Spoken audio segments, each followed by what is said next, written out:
इस वीडियो में हम कार्ल मार्क्स की theory of class and class struggle को समझेंगे। नमस्कार, मेरा नाम है आकांक्षा। टॉपिक पॉलिटी की इस वीडियो में आपका स्वागत है। दोस्तों, हम कार्ल मार्क्स की लेक्चर सीरीज को कवर कर रहे हैं, जिसका ये थर्ड पार्ट है। इससे पहले हमने कार्ल मार्क्स का इंट्रोडक्शन कवर किया। उसके बाद सेकेंड पार्ट में हमने उनके डायलेक्टिकल मटेरियलिज्म और हिस्टोरिकल मटेरियलिज्म के कॉन्सेप्ट को समझा, और इस पार्ट में हम कार्ल मार्क्स की theory of class and class struggle को डिटेल में समझेंगे। इसके पहले वाले जो पार्ट्स थे वो देखना बहुत जरूरी है। अगर आप वो देख लेते हैं तो ये वाला लेक्चर आपको बेहतर ढंग से समझ में आएगा। कार्ल मार्क्स की पूरी प्लेलिस्ट का लिंक डिस्क्रिप्शन बॉक्स में अवेलेबल है, या आप चैनल के मेन पेज पे भी जाकर के प्लेलिस्ट सेक्शन में देख सकते हैं। तो ये वीडियो देखने से पहले बेहतर होगा कि आप कार्ल मार्क्स का इंट्रोडक्शन वाला पार्ट और उनका जो सेकंड पार्ट है, जिसमें मैंने उनकी जो डायलेक्टिकल मटेरियलिज्म और हिस्टोरिकल मटेरियलिज्म के कॉन्सेप्ट को समझाया है, उसको देखें। तो आइए क्लास को शुरू करते हैं और कार्ल मार्क्स की जो कंसेप्ट है क्लास एंड क्लास स्ट्रगल का, उसको समझते हैं। उसको समझने से पहले थोड़ा सा रिकैप देना जरूरी है, ताकि आप जो है फ्लो में आ जाएं, आपका माइंड जो है बेहतर ढंग से चीजों को समझ पाए। तो देखो, सबसे पहले हमने क्या देखा था भाई, कार्ल मार्क्स के डायलेक्टिकल मटेरियलिज्म को समझने के लिए हमने हेगल के जो है डायलेक्टिकल आइडियलिज्म के कॉन्सेप्ट को समझा था, और उसके बाद हमने कार्ल मार्क्स के डायलेक्टिकल मटेरियलिज्म के कॉन्सेप्ट को समझा, और हमने देखा कि भाई कार्ल मार्क्स बताते हैं कि किस तरीके से किसी मैटर हो सकता है, वो पेड़ पहाड़ कुछ भी मैटर, कोई भी चीज किसी भी मैटर में किस तरीके से डायलेक्टिकल मेथड का यूज करके चेंज आता है। डायलेक्टिकल मेथड क्या है, हमने लास्ट पार्ट में डिटेल में समझा। थीसिस, एंटीथीसिस, सिंथेसिस, किस तरीके से फिर एवोल्यूशन होता है बेटर वर्जन में, वो हमने डिटेल में देखा। तो किस तरीके से डायलेक्टिकल का यूज करके मैट चेंज आता है, एवोल्यूशन आता है, उस कंसेप्ट को वो एक्सप्लेन करते हैं डायलेक्टिकल मटेरियलिज्म के जो है थियरी में, और प्रैक्टिकल एप्लीकेशन कर देते हैं ह्यूमन हिस्ट्री में। यानी कि बताते हैं कि वो मैटर अगर ह्यूमन हिस्ट्री हो तो किस तरीके से ह्यूमन हिस्ट्री में चेंज आता है डायलेक्टिकल मेथड का यूज करके, डायलेक्टिकल पाथ को फॉलो करके, उसको वो एक्सप्लेन करते हैं हिस्टोरिकल मटेरियलिज्म के कंसेप्ट में। अब यहाँ पर वो टेक्निक बताते हैं कि किस टेक्निक से जो है ह्यूमन हिस्ट्री इवॉल्व करती है। तो यहाँ पे पहले वो बताते हैं कि भाई ह्यूमन हिस्ट्री का फॉर्मेशन तो तभी होगा ना जब आप जिंदा रहेंगे, और जिंदा रहने के लिए आपको खाना होगा, खाने के लिए आपको उगाना होगा, प्रोडक्शन का काम करना होगा, और प्रोडक्शन के लिए ही हम लोग एक साथ आते हैं, सोसाइटी का फॉर्मेशन करते हैं। मेन जो है प्रोडक्शन जो है वो बेस हो जाता है, और प्रॉपर एक्सप्लेन करते हैं कि कैसे इकोनॉमी सोसाइटी का बेस है, और इकोनॉमी का चेहरा बदलते ही सुपर स्ट्रक्चर्स भी अपने आप बदलने लगते हैं। मतलब अगर किसी देश की, किसी सोसाइटी की इकोनॉमी एक तरीके की है, तो उसका पॉलिटिकल स्ट्रक्चर और अदर जो भी कल्चरल स्ट्रक्चर्स और अदर स्ट्रक्चर्स हैं वो एक तरीके के होंगे, लेकिन इकोनॉमी का चेहरा बदलते ही जो सुपर स्ट्रक्चर्स हैं वो अपने आप बदलते जाएंगे। तो हिस्टोरिकल मटेरियलिज्म में बेसिकली उन्होंने बताया कि ह्यूमन हिस्ट्री जो है वो किस तरीके से इवॉल्व करती है डायलेक्टिकल पाथ का यूज करके। उसमें प्रॉपर उन्होंने बताया कि भाई किस तरीके से लोग एक साथ आए और किस तरीके से एवोल्यूशन हुआ। उन्होंने बताया कि किस तरह मोड ऑफ प्रोडक्शन को प्रॉपर एक्सप्लेन किया कि किस तरीके से जो है फोर्सेस ऑफ प्रोडक्शन, यानी कि कौन से टूल्स टेक्निक्स आप यूज कर रहे हैं, लेबर पावर कैसा है, और जो रिलेशन ऑफ प्रोडक्शन है, यानी कि जो वर्कर है और जो ओनर है उसके बीच में जो रिलेशन है वो कैसा है, उसकी वजह से किस तरीके से जो है एवोल्यूशन होता है, ह्यूमन हिस्ट्री इवॉल्व करती है। मान लो अगर जो है लेबर बहुत ज्यादा एडवांस हो गया, टेक्निक्स टूल्स अच्छे अच्छे यूज करना सीख गया, टूल से एडवांस हो गए, लेकिन जो है मालिक अभी भी प्रॉफिट कमाए जा रहा है, वर्कर अभी भी एक्सप्लॉइट हो रहा है, सेम उसको वेजेस मिल रहे हैं। जो टूल्स टेक्नोलॉजी फोर्सेस तो इवॉल्व हो गए, लेकिन रिलेशन जो है वो इवॉल्व नहीं हुआ। तो इस तरीके से जो डायलेक्ट होता है, जो टकराव होता है, जो दो क्लासेस का फॉर्मेशन हो जाता है, वर्कर्स और ओनर्स का, एक को जो वो हैव्स और एक को हैव नॉट बोलते हैं। एक जो हैव्स हैं जिनके पास सब कुछ है, जो ओनर है, जो है बुर्जुआ वर्ग है, और एक जो प्रोलेटेरिएट है, जो हैव नॉट्स है, यानी कि जिनके पास कुछ भी नहीं है, जो वर्क कर रहे हैं। जो कॉन्फ्लिक्ट आता है, उस कॉन्फ्लिक्ट के कारण किस तरीके से टकराव होता है और हिस्ट्री में एवोल्यूशन होता है, इकोनॉमिक चेंज होने के कारण, मोड ऑफ प्रोडक्शन के बदलने के कारण जो सोसाइटी है उसका चेहरा किस तरीके से बदलता जाता है, इस बात को वो डिटेल में बताते हैं हिस्टोरिकल मटेरियलिज्म के कॉन्सेप्ट में। लेकिन theory of class and class struggle में मैम क्या बताएंगे, तो theory of class and class struggle में बेसिकली वो क्लासेस को डिटेल में एक्सप्लेन करते हैं। देखो, हिस्टोरिकल मटेरियलिज्म में तो उन्होंने ये बताया कि ह्यूमन हिस्ट्री किस तरीके से इवॉल्व कर रही है, एक स्टेज से दूसरे स्टेज तक किस तरीके से जा रही है, वो क्या टूल्स और टेक्निक्स है, वो टेक्निकल चीज मेथड क्या है जिसको यूज करके वो जा रही है। तो भाई मोड ऑफ प्रोडक्शन में चेंज हो रहा है, फोर्सेस ऑफ प्रोडक्शन इवॉल्व कर रहे हैं, लेकिन रिलेशन ऑफ प्रोडक्शन में कॉन्फ्लिक्ट हो रहा है, मतलब ओनर और वर्कर क्लास कॉन्फ्लिक्ट हो रहा है, उसकी वजह से एवोल्यूशन हो रहा है। लेकिन एक्चुअल में कौन से स्टेजेस है जिनसे होकर गुजरती है हिस्ट्री, मतलब एक्चुअल में वो कौन से स्टेजेस हैं जिनका फॉर्मेशन हो रहा है इस हिस्टोरिकल एवोल्यूशन के कारण, वो कौन कौन से स्टेजेस हैं, उसको वो डिटेल में theory of class and class struggle में बताते हैं कि भाई इन क्लासेस के बीच में, यानी कि जो वर्कर्स हैं और जो ओनर्स हैं और जो वर्कर्स हैं, जो हैव्स और जो हैव नॉट्स हैं, यानी कि जो बुर्जुआ है और जो प्रोलेटेरिएट है, क्लासेस के बीच में किस तरीके से कॉन्फ्लिक्ट होता है और उसके बाद क्या एक्चुअल स्टेजेस का फॉर्मेशन होता है। मतलब किस तरीके से पहले तो प्री हिस्टोरिक केस था, उसके बाद स्लेव सोसाइटी बना, फिर फ्यूडलिज्म आया, फिर भाई कैपिटलिज्म आया, फिर सोशलिज्म, फिर कम्युनिज्म आएगा। इस तरीके से वो प्रॉपर एग्जैक्ट स्टेजेस को बताते हैं कि क्लास कॉन्फ्लिक्ट होने के कारण ह्यूमन हिस्ट्री में एग्जैक्ट कौन कौन से स्टेजेस का फॉर्मेशन हुआ, उसके बारे में वो theory of class and class struggle में बताते हैं। यहाँ पे उन्होंने टेक्निक बताया कि किस तरीके से एवोल्यूशन हुआ, और यहाँ पे एग्जैक्ट उन क्लासेस के बारे में बताया कि कौन कौन से क्लासेस का फॉर्मेशन हुआ stage by stage.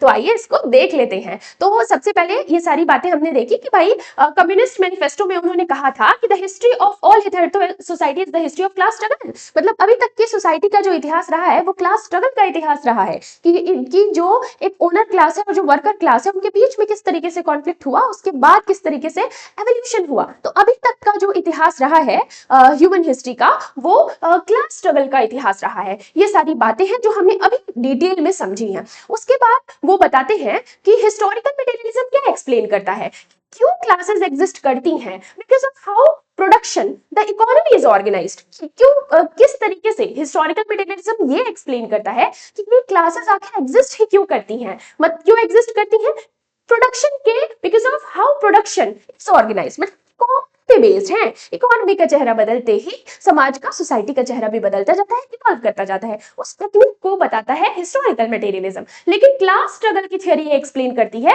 What happened between those classes, उन क्लासेस के बीच में हुआ क्या, कौन से स्टेज का एग्जैक्ट फॉर्मेशन हुआ, फिर इवोल्यूशन होने के बाद फिर नेक्स्ट स्टेज कौन सा आया, एग्जैक्ट उन स्टेजेस को बताता है क्लास स्ट्रगल की थ्योरी। तो क्लास स्ट्रगल जो है वो हिस्टोरिकल मटेरियलिज्म पे ही बेस्ड है। ठीक है, history is because of class struggle, history है ही इसलिए क्लास स्ट्रगल के कारण हिस्ट्री का फॉर्मेशन होता है।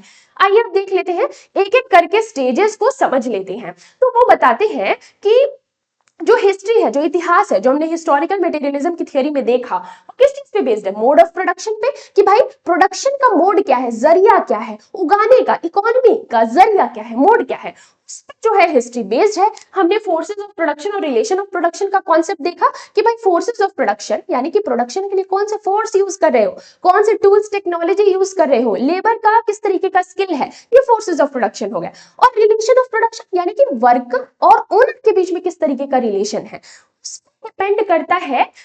ये history is based on mode of production. ये मोड ऑफ प्रोडक्शन का पूरा कॉन्सेप्ट है। पूरा मोड ऑफ प्रोडक्शन क्या है कि फोर्सेस ऑफ प्रोडक्शन किस तरीके के हैं, और जो रिलेशन ऑफ प्रोडक्शन यानी कि वर्कर्स और ओनर्स के बीच में रिलेशन किस तरीके का है। अगर रिलेशन में कॉन्फ्लिक्ट आया, क्लास कॉन्फ्लिक्ट आया, तो फिर क्या होगा, एवोल्यूशन होगा और सोसाइटी जो है वो नेक्स्ट स्टेज में इवॉल्व कर जाएगी। तो theory of class and class struggle में हम देखेंगे कि किस तरीके से क्लास कॉन्फ्लिक्ट के कारण हिस्ट्री में जो एवोल्यूशन होता है उसके एग्जैक्ट कौन कौन से स्टेजेस हैं वो हम इस कॉन्सेप्ट में देखेंगे। तो कार्ल मार्क्स ने कहा कि सबसे पहला स्टेज कौन सा था, तो उन्होंने बताया कि ये प्री हिस्टोरिक और प्रिमिटिव कम्युनिज्म वाला स्टेज था।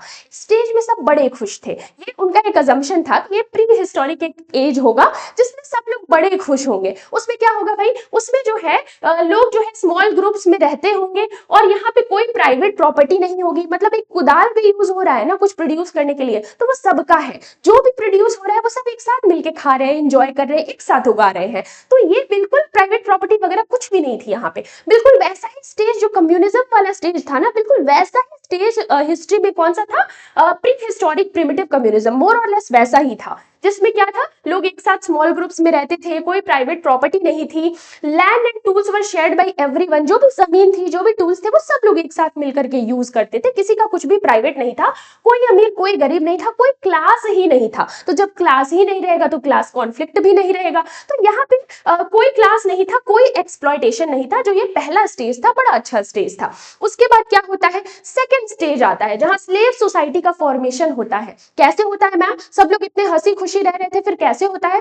तो देखो, इनिशियली क्या होगा कि लोग जो जितना उगाते होंगे खाते होंगे खत्म हो जाता होगा, सब लोग हंसी खुशी रहते होंगे। लेकिन जैसे जैसे मान लो कुछ अलग टूल्स जो है बनने लगे, तो उसके बाद ज्यादा प्रोडक्शन होने लगा होगा, तो उन्होंने खाया लेकिन फिर भी कुछ बच गया, तो अब वो उनकी प्राइवेट प्रॉपर्टी हो गई। मैंने उगाया, मेरे खाने के बाद इतना बचा, अब ये मेरी प्राइवेट प्रॉपर्टी है। तो प्राइवेट प्रॉपर्टी का कॉन्सेप्ट बीच में आ गया, और जैसे ही प्राइवेट प्रॉपर्टी का कॉन्सेप्ट आ गया, तो जो जितना ज्यादा ओन करेगा वो मालिक, और बाकी जो है वो उसके यहाँ पे भाई फिर काम करने लगेंगे, मान लो स्लेव्स बन जाएंगे जो उतने केपेबल नहीं है, और इस तरीके से फिर क्लास का फॉर्मेशन होना शुरू हुआ। तो सेकेंड स्टेज में स्लेव सोसाइटी बनी। अब देखो, लोग फार्मिंग करने लगे, सरप्लस गुड यानी सरप्लस उगाने लगे ना, जितना इस्तेमाल करते थे उससे ज्यादा उगाने लगे, तो प्राइवेट प्रॉपर्टी का फॉर्मेशन होने लगा, प्राइवेट प्रॉपर्टी अपीयर हुई। अब पावरफुल पीपल जो है वो लैंड ओन करने लगे, और दूसरे जो है स्लेव्स की तरह उनके यहाँ काम करने लगे, जो ओन नहीं कर सकते थे, केपेबल नहीं थे।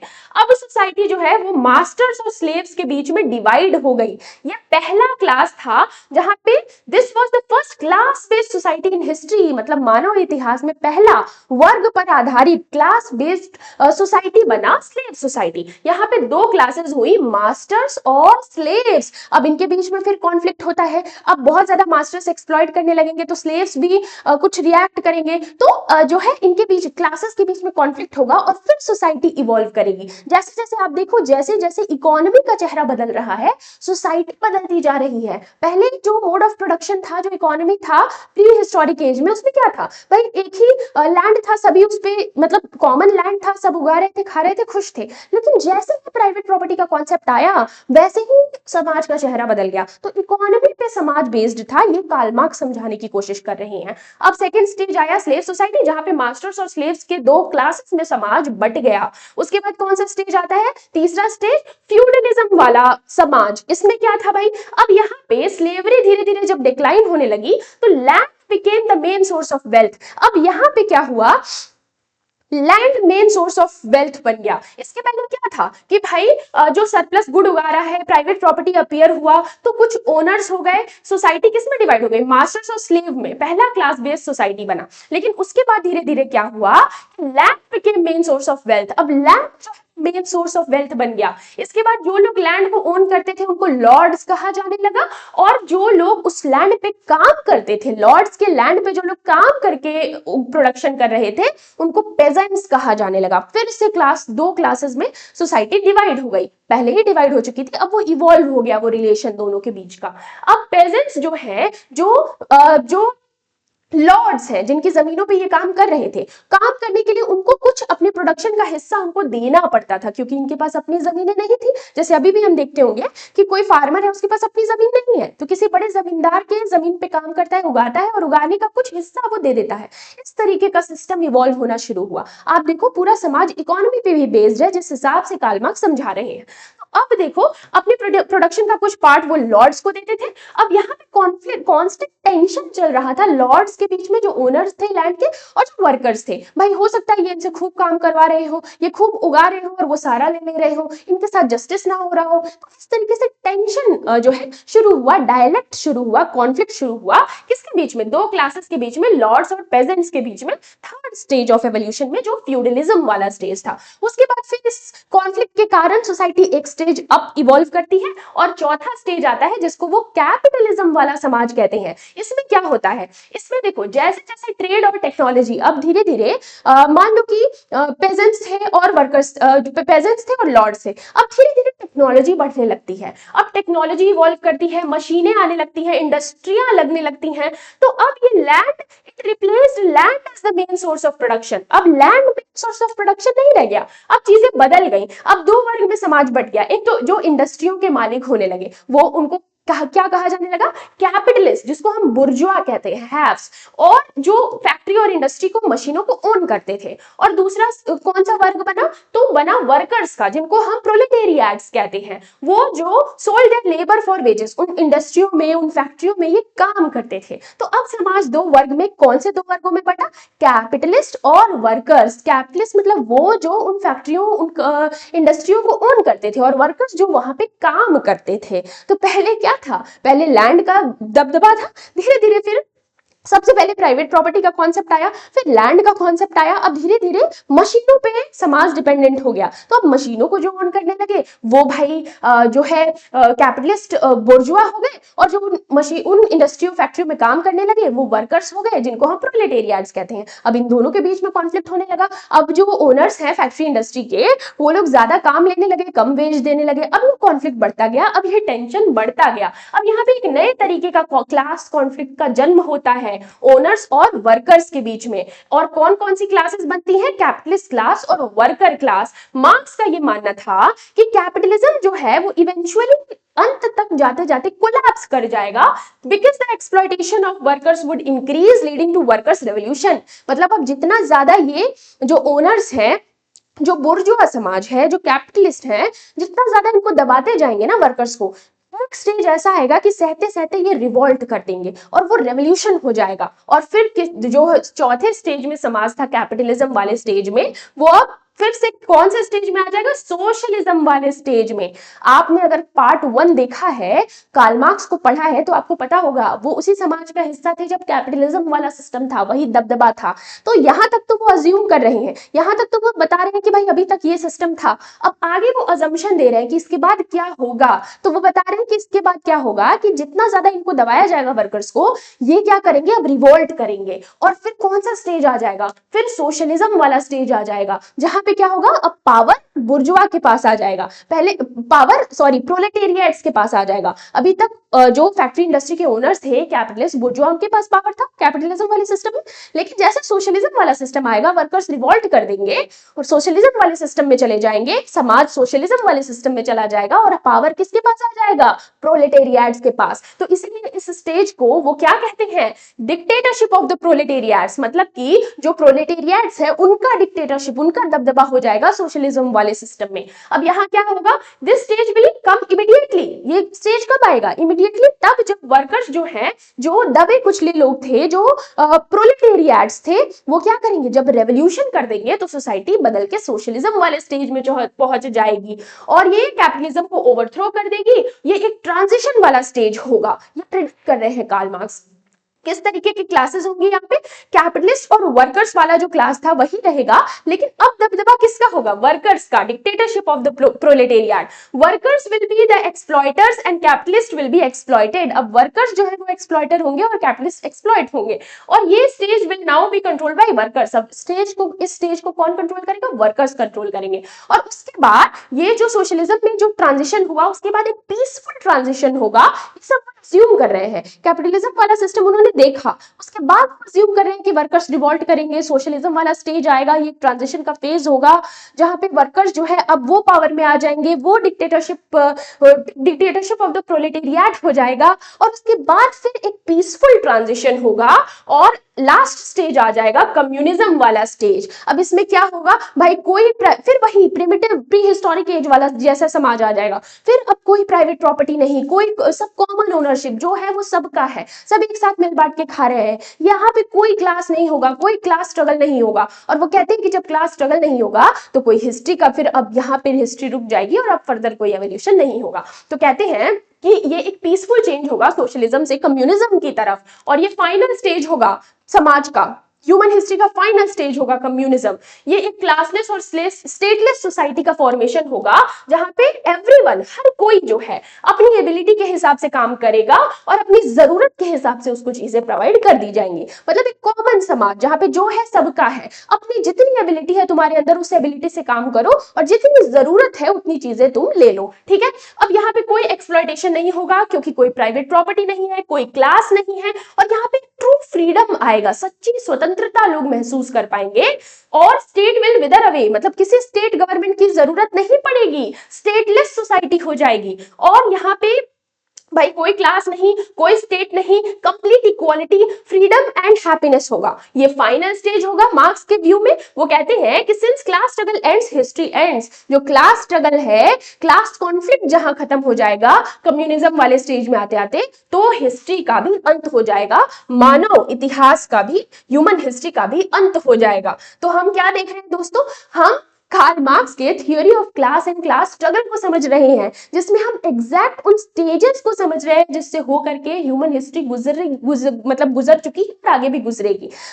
कैपिटलिज्म तक तो उन्होंने देखा था, प्री हिस्टोरिक स्टेज उन्होंने अज्यूम किया था, और आगे भी वो प्रिडिक्ट करते हैं कि इसके बाद, कैपिटलिज्म के बाद क्या आएगा, जो है सोशलिज्म आएगा, और उसके बाद फिर एक पीसफुल ट्रांजिशन होगा, और फिर कम्युनिज्म आएगा। और कम्युनिज्म जो है वो मानव इतिहास का फाइनल स्टेज होगा, क्योंकि यहाँ पे कॉन्फ्लिक्ट खत्म हो जाएगा। जब कॉन्फ्लिक्ट खत्म हो जाएगा, डायलेक्ट ही नहीं रह जाएगा, डायलेक्ट कॉन्फ्लिक्ट ही नहीं होगा, तो फिर एवोल्यूशन की जरूरत ही नहीं पड़ेगी और ह्यूमन हिस्ट्री यहीं पे समाप्त हो जाएगी। तो history moves through these stages. तो कार्ल मार्क्स बताते हैं अपनी theory of class and class struggle में, कार्ल मार्क्स बताते हैं कि हिस्ट्री यानी कि मानव इतिहास कौन कौन से स्टेजेस से होकर गुजरा। तो सबसे पहले प्रिमिटिव कम्युनिज्म वाला स्टेज आया, हिस्टोरिक स्टेज, जहां पे भाई सब कुछ कॉमन, बिल्कुल वही हैप्पीनेस वाला स्टेज था। उसके बाद स्लेवरी आई, उसके बाद फिर फ्यूडलिज्म। स्लेवरी में क्या था कि भाई जो स्लेव्स थे और वर्कर्स वाला सिस्टम आया, क्लास कॉन्फ्लिक्ट। उसके बाद फिर फ्यूडलिज्म वाला सिस्टम आया, भाई लैंड ओनर्स, यहाँ पे प्राइवेट प्रॉपर्टी जिसके पास हो गई वो मास्टर्स बन गए, और जो नहीं प्राइवेट प्रॉपर्टी इकट्ठा कर पाए वो फिर स्लेव्स बन गए।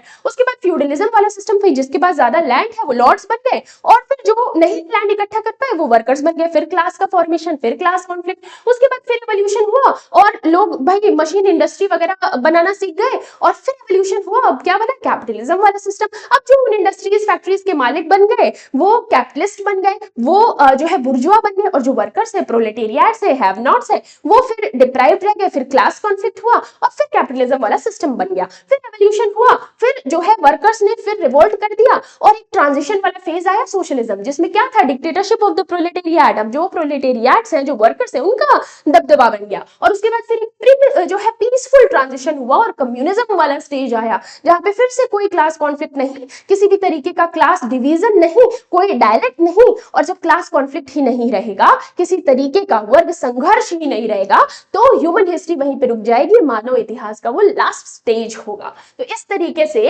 अपनी theory of class and class struggle में एग्जैक्ट कौन कौन से स्टेजेस ह्यूमन हिस्ट्री के फॉर्म हुए उसको बताने की कोशिश की कार्ल मार्क्स ने। और at every stage, her stage में क्लास कॉन्फ्लिक्ट जो है वो सोसाइटी को पुश करती है नेक्स्ट स्टेज में मूव करने के लिए, जब तक कि एक क्लासलेस सोसाइटी का फॉर्मेशन नहीं हो जाता है। कहने का मतलब है कि हर स्टेज में जो ये क्लास स्ट्रगल है ना, जो ये क्लास स्ट्रगल है, क्लास कॉन्फ्लिक्ट है, हर स्टेज का वो पुश करता है सोसाइटी को नेक्स्ट स्टेज में मूव करने के लिए। और ये तब तक होता रहता है जब तक ये क्लास कॉन्फ्लिक्ट खत्म ना हो जाए, क्लासलेस सोसाइटी का फॉर्मेशन ना हो जाए, कम्युनिज्म ना आ जाए। तो इस तरीके से हमने कार्ल मार्क्स की theory of class and class struggle को समझ लिया है।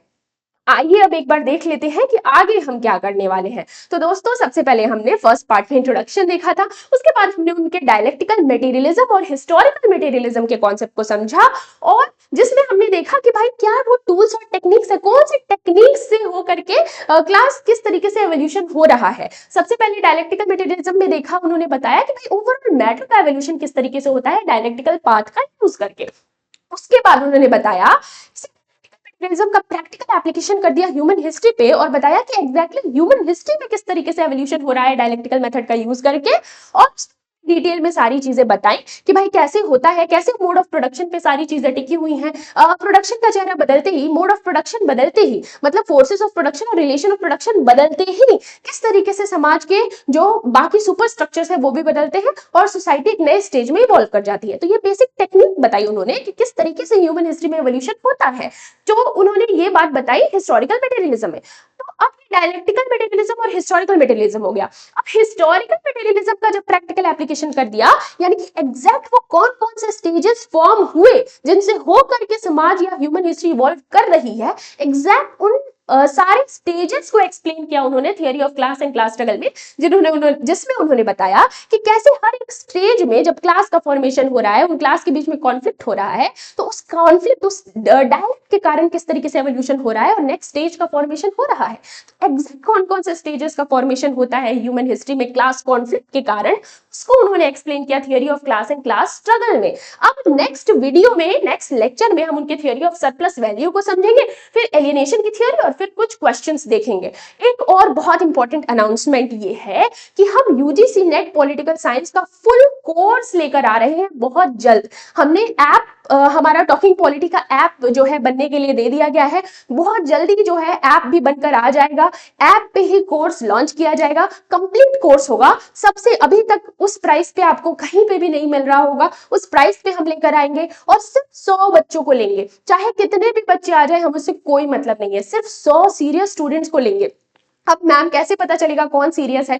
तो पहले 100 बच्चे जो आए उनको एनरोल किया जाएगा। अब कोई अगर रेगुलरली क्लासेस नहीं कर रहा है या इंटरेस्ट नहीं दिखा रहा है बार बार वार्निंग देने के बाद भी, तो उसकी फीस वापस करके उसको हटा दिया जाएगा और नेक्स्ट जो एप्लीकेंट होगा उसको ले लिया जाएगा। तो इस तरीके से 100 मेहनती बच्चे, हम तेज बच्चे नहीं ले रहे हैं कि भाई टेस्ट करवा दिए, जो तेज है उसको ले लिया, नहीं, जो आना चाहता है आओ, मेहनत करने के लिए अगर तैयार हो तो हम भी पूरी मेहनत करेंगे और 100 बच्चों के साथ पहला कोर्स लॉन्च करेंगे पूरी शिद्दत से। और एक बहुत बड़ा कैश प्राइज भी हम रखने वाले हैं कि जो टॉपर बनेगा हमारे यहाँ से उसको एक बहुत अच्छा हेफ्टी अमाउंट दिया जाएगा।